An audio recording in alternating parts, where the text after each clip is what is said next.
عمران خان یو ځل بیا د جیل نه څلور غټې مطالبې کړي دي. عمران خان سره یو ډېر اهم ملاقات شوی دی چې په دغه ملاقات کې عمران خان څلور غټې مطالبې کړي دي. کومې مطالبې دي په هغې تفصیلا خبره کوو، خو هغې نه مخکې عمران خان لاهور های کورټ کې پرون یو ځل بیا کیس شوی دی چې په دغه کیس کې سنوي شوې د عمران خان.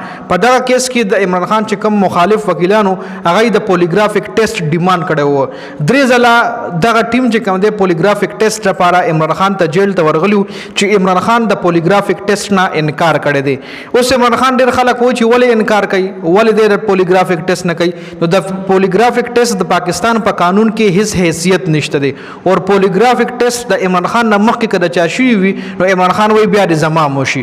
اوس عمران خان درې ځله انکار کړی دی. نن چې پرون چې کوم کیس شوی کوم سنوي شوې ده په لاهور های کورټ کې، نو هغې کې د عمران خان وکیلانو دا ویلي جج صاحب له چې مونږ خو ورغو خو هغه درې ځله مونږ له د پولیګرافیک ټیسټ نه انکار کړی دی. نو جج صاحب ورله ویلي دي چې زه یو ځل بیا ورشئ عمران خان ته د پولیګرافیک ټیسټ دپاره یو ځل بیا ورشئ. د دغه کیس کې څه نوي اپډیټس نه دي راغلي.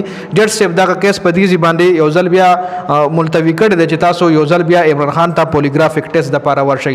په دې ثاقب بشیر یو غټ صحافي دی، هغه ویلي چې په دې کیس کې موږ 2 کالو داسې دا خبره اورو چې دا اوپن اینډ شټ کیس دی. نو که چېرې دا اوپن او شټ کیس دی نو بیا پولیګرافیک ټیسټ له څه ضرورت دی؟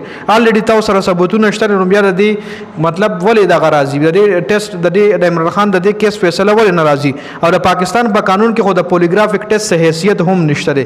دا په ثاقب بشیر یو سینیر صحافي دی، هغه په دا خبره کړې ده. خبل یو بل صحافي دی مظهر برلاج نوم دی، هغه ویلي دی چې عمران خان سره پرون په جیل کې یو ملاقات شوی دی چې عمران خان پکې څلور غټې مطالبې کړي دي. د عمران خان دا مطالبې اصل کې د ټول وطن د ټول پاکستانیانو مطالبې دي. عمران خان ویلي دی چې د قانون په حکمرانۍ به هیڅ سمجوته نه وي، د قانون په حکمرانۍ به هیڅ سمجوته نه وي. نمبر 2 عدلیه به آزادی وي، عدلیه به همیشه آزاد وي، په هغې باندې به هم هیڅ قسم سمجوته نه وي. نمبر 3 کرپشن باندې به هم هیڅ قسم سمجوته نه وي. او نمبر 4 چې کوم د عمران خان مطالبه دا غداره چې مکمل جمهوریت او اظهار رائے باندې به آزادی وي.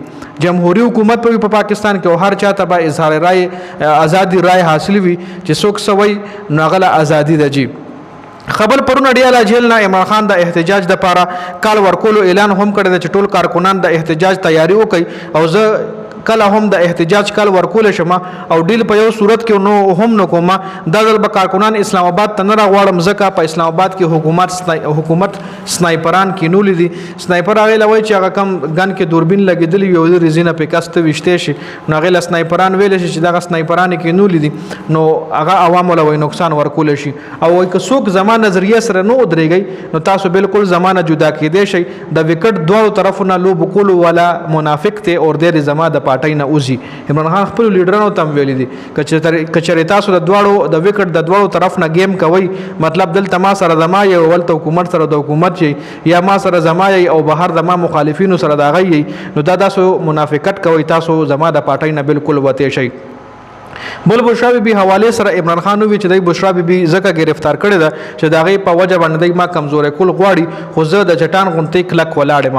جنید اکبر هم ټویټ کړی دی، په ټویټ کې د احتجاج نه مخکې به وایي ثوابي یا مرګلې ته کسان راغواړم، موږ ثوابي یا مرګله کې راجمع کیږو او هلته نو بیا خپل پلان ډیسایډ کوو چې څه کوو څه نه کوو.